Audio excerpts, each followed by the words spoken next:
Okay, so this is our problem number 5 for application of influence line. Determine the maximum force developed in members GF and GD. Assume the loads are applied directly to the truss and move only to the right. Yan. So ito yung kung naalala niyo, ito yung ginawa natin ng influence line. Okay, for the member GF and GD. Ito yun. And balikan lang ulit natin.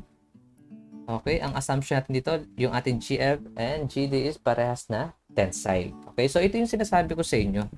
Okay, na application of influence line. Dito natin ma-appreciate kung paano nga ba yung behavior ng ating mga members sa truss once na yung ating mga loadings is dumadaan sa mismong truss natin. Okay, kagaya sa problem number 4, di ba? Ayan. Yung ating BG, okay, yung influence line natin para sa BG, may positive and negative. Ibig sabihin lang nito, kapag daw yung mga loadings natin na to ay dumaan just before, okay, before this point, okay, ang makukuha natin dyan ay tensile. Ayan. Pero nung lumagpas na siya, okay, dito, sa point na to, nung lumagpas na siya, ang makukuha natin ay, compression. And yung maximum compression nga nito is negative 2.863 kilonewton. And kung gusto niyo kunin, yung tensile nito, pwede rin naman. Dito tayo mag-start. So, okay lang yun. Okay, so dito tayo sa, sa problem number 5. Okay, so ito na yung influence line natin para sa GF and GD. Okay, so doon muna tayo sa GF. Okay? So, tayo? Case 1. Okay? Yung case 1 natin, yung ating 8 kilonewton, of course, itatapat na natin yan dito. Okay, dito sa ating may malaking ordinate. So, 0.876, that is point T. At point T. And yung ita-travel niya or i-move niya from case 1 to case 2, okay, sa 6 kilonewton, that is 2 meters. Ayan. So, copy natin to. Then, yes, yung loads natin. Okay, kung naalala niyo, galing to sa problem number 1 din eh. Ayan. So, copy lang natin. Sorry, sa problem number 2 pala. Ayan. Okay, so, ito na yung ating 8 kilonewton. So, solve na natin yung yes, yung mga slope pala. Sorry, ang slope nito is 0.291, no? So, 0.291 over, ilan to? 12 meters at, okay, 4 at 3. So, 3 meters, no? So, over 3, this is 0.097. So, 0.097. And ito naman, 0.876, no? 876 over 3. And this is, okay, 0.292. So, 0.292 yung slope. Okay?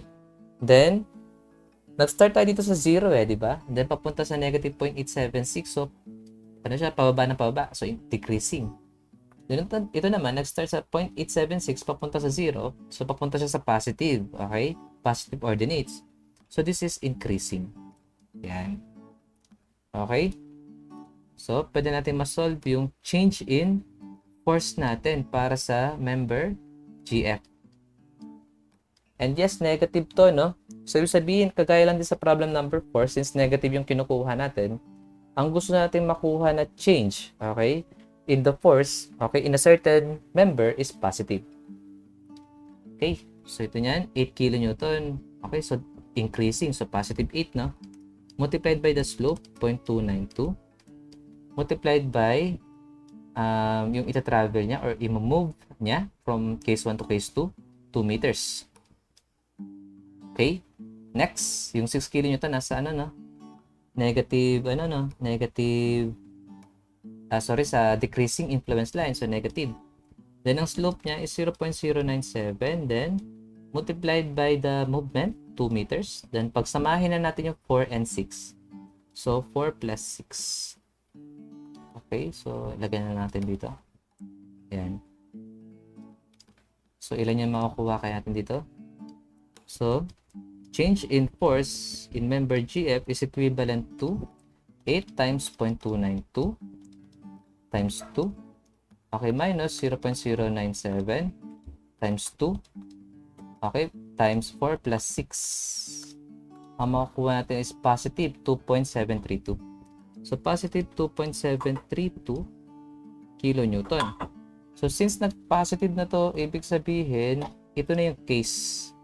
Okay, na makakakuha tayo ng maximum force in member GF.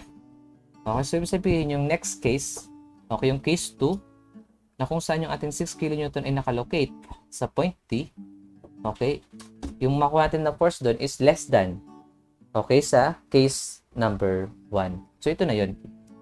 Okay, so kunin na lang natin yung ano nila, mga ordinate.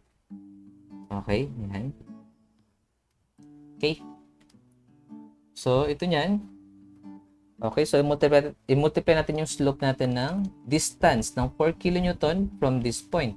So, 0.097 multiplied by what? So, ilan to? 9. 9 minus 3.5. Yan. So, this is 0.534. Okay. So, ang ordinate nito is 0.534. Hindi na to. Ang ordinate naman nito is 0.097 multiplied by 9 minus 2. So, this is 0.679. 0.679. Okay? So, ngayon, yung ating maximum force for member GF is equivalent to negative 8 multiplied by 0.876. Okay? Minus 6 multiplied by 0.679.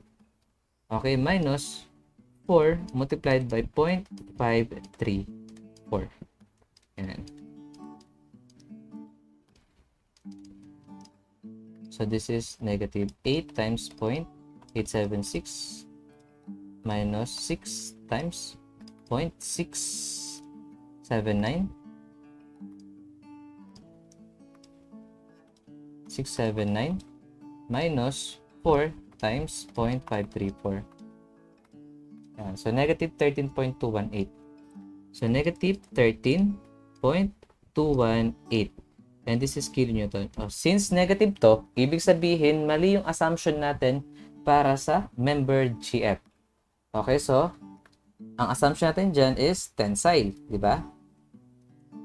Yan. So, tensile. So, since nag-negative to, ibig sabihin, maling assumption natin. It should be compressive force. Okay? Kaya nga nakalagay sa problem, determine the maximum force. Hindi niya nilagay kung anong klaseng force yung masosolve natin dito sa influence line. Kaya dapat alam niyo tumukoy naintindihan niyo yung concept na diniscuss natin sa pagkuha or pagdrawing ng influence line diagram in TRAS. Okay? Next. Doon naman sa GD. So, case 1 for GD. Ang ating 8 kN is nakalocate. Siyempre dito tayo mag-i-start. Ito na lang. Kasi ito yung compression to, di ba? Kasi negative, no? Sige, ito na lang yung kunin natin. Wag na yung wag na tong tensile, okay? So, 8 kN at point C. Okay, ayan. Kasi kung sakaling dito, paano ba kapag dito? Kapag dito kasi 8 kN to, no? Yan, then magka-travel papunta rito, no? So, pasok pa siya rito, yan. Then, kung naman, case 2, ito, 6 kN, madali lang. Okay, ang mangyari dito, yung case 2, ganyan siya. So, labas na yung 8 kN rito, no? Ayan siya. Pero kung sakaling ito kasi, 2 meters to, no? Okay, kung 2 meters to, pasok siya rito ng konti, eh. Okay, so, madali lang din naman to. Okay, kung dito tayo, sorry, mali pala yun. Okay, kung procedure number 2 gagawin natin, dito pala tayo mag-start. Ayan, dito. Okay, kasi ito, positive to, papunta sa negative. So, ganyan gagawin natin. Then, pag ganito, yan. Okay, then pag ganyan. Pag ganyan yung gagawin natin. Okay? Anyway, kita sa compression. Okay? So, yes, solve pa pala natin yung yung mga unknown na to. So, So, sabihin natin x na lang to. So, x over 0.29. Okay, 0.29, no? Then, equals to, okay, yung x nito, yung malaking triangle, ayan. Okay. Yung malaking triangle natin dito. Baka di nyo kasi na-imagine yung malaking triangle eh. Ayan. Okay, yung ano natin, malaking triangle. Okay? So, yung malaking triangle natin, yung x niya is 3 meters. Then, over, okay, yung height niya is 0.771 plus 0.29. Okay, so 0.82. And so, this is 0.82. Ito naman yan. So, 3 minus 0.82. So, this is 2.18. Yan. Okay. So, dito na natin ilagay yung ano, slope. Wait lang. Copy pa lang muna dito. Yan. Okay. So, yung mga slope nila. So, this is 0.144 over 3. So, 0.08. So, 0.048. Tama ba? Okay. So, ito naman. Okay. So, 0.29 over 0.82. So, 0.354. So, 0.354. Okay. So, ito yan. Ito naman kung sakaling dadaan yung ating 8 kN dito mamaya. Ito naman is, ilan to? 0.771 over 3 meters. So, 0.257. Yan. Okay. So, ilocate na natin.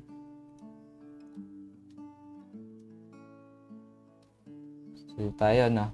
Yan. Oops. Okay, so dito na siya. Na.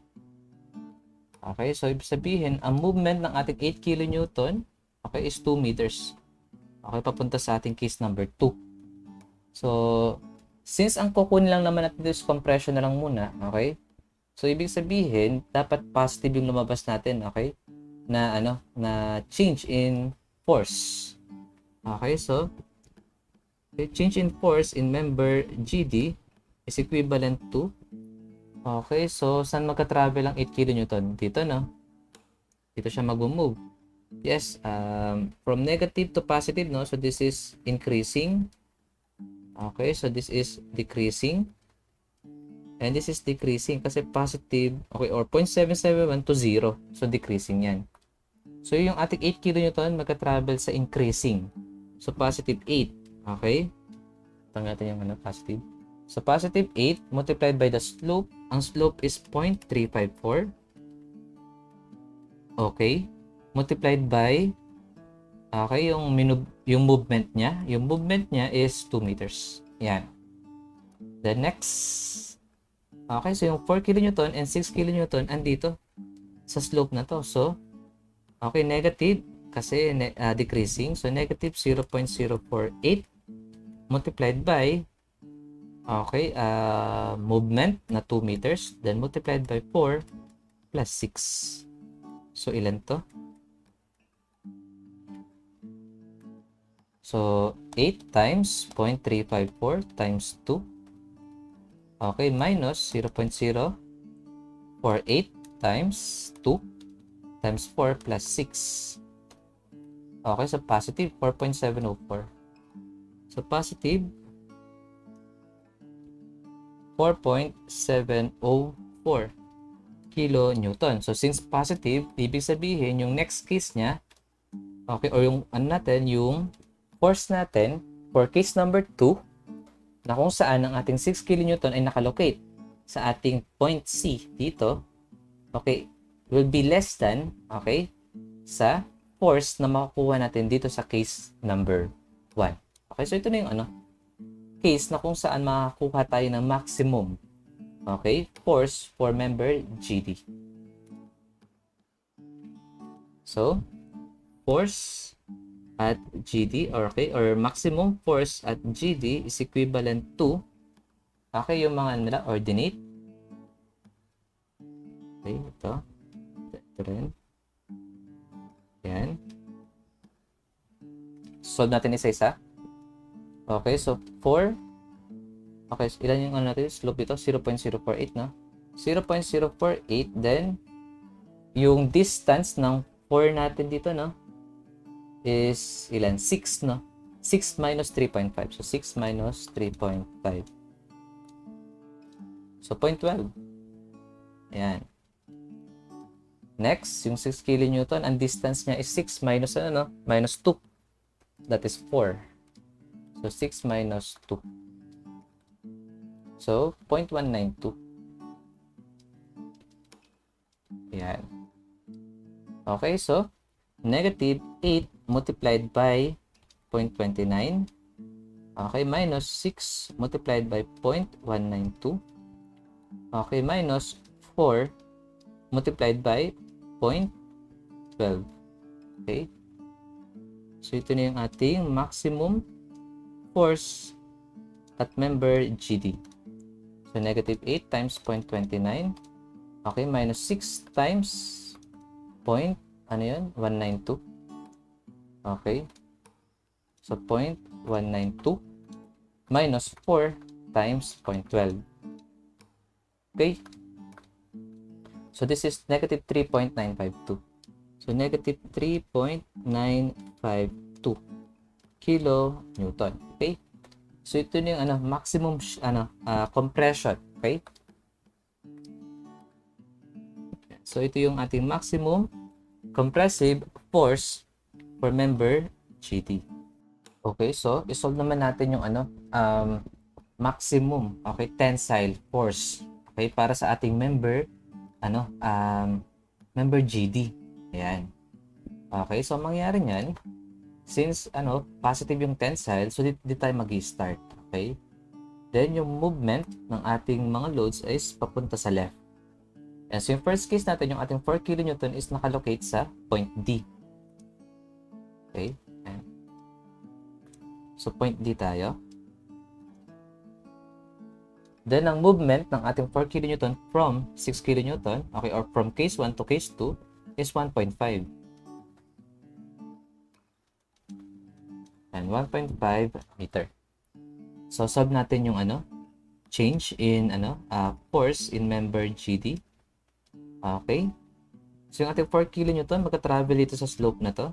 Okay, or sa yes, sa influence line na to. And this is yes, since nag-start tayo sa sa point na to papunta sa left, ibig sabihin ito niyan is from 0.771 to negative. So this is negative or decreasing. Okay, decreasing na influence.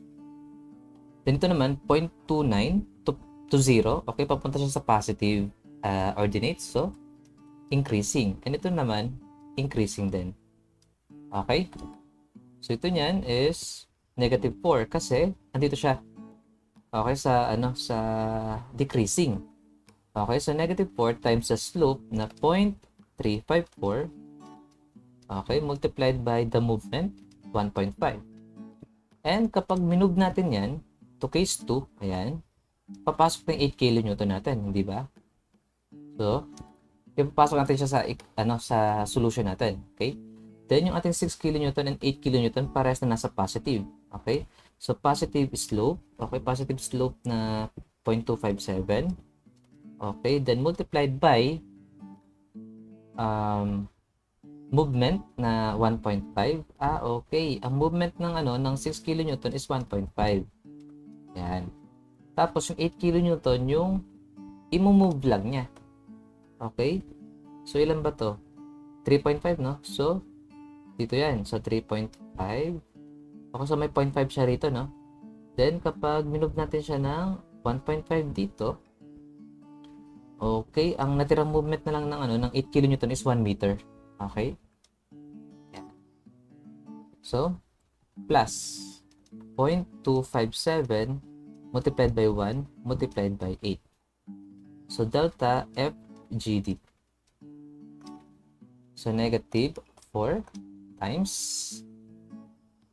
and okay, 0.354 multiplied by 1.5. Okay, plus 0.257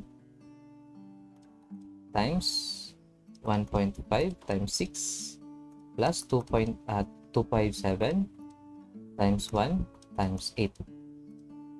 So this is positive 2.245. So since positive to, at positive naman yung ating kinukuha, yung positive function, ibig sabihin yung next case, yung possible na makakuha ng ating maximum function. Okay? Yan. So magki-case number 2 tayo. Okay? Yan. Okay, so sa case number 2, yung nasa point din na is yung 6 kilonewton. Yan. Then, ang movement niya is 2 meters. Yan. Okay? So ngayon, from 6 kilonewton, in-move natin yun at ipapalit natin yung 8 kilonewton. Yan. So kung ano mapapansin natin? So pasok na dito yung 8 kilonewton at yung ating 8 kilonewton ay nasa continuous influence line. So tama lang. Okay? Then, yung 6 kilonewton magka-travel dito. Okay? Dito siya. Okay? Next naman, yung ating 4 kilonewton is magka-travel dito sa sa influence na to, influence line. Then, pag pinto natin siya dito, mapupunta yung 4 kilonewton rito. So, nagkaroon ng discontinuity.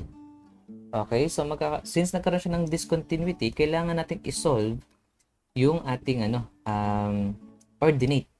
Okay? Para sa 4 kilonewton, in case number 2 and in case number 3. Okay? So, yung ating y1, okay, para sa 4 kilonewton, at 4 kilonewtons, movement. Ayan.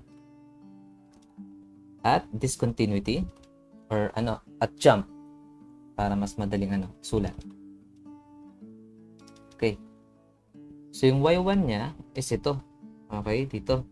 1.5. So, pasok siya. 2.18 to eh. So, slope natin is 0.354. Okay, then, multiplied by 2.18 minus 1.5.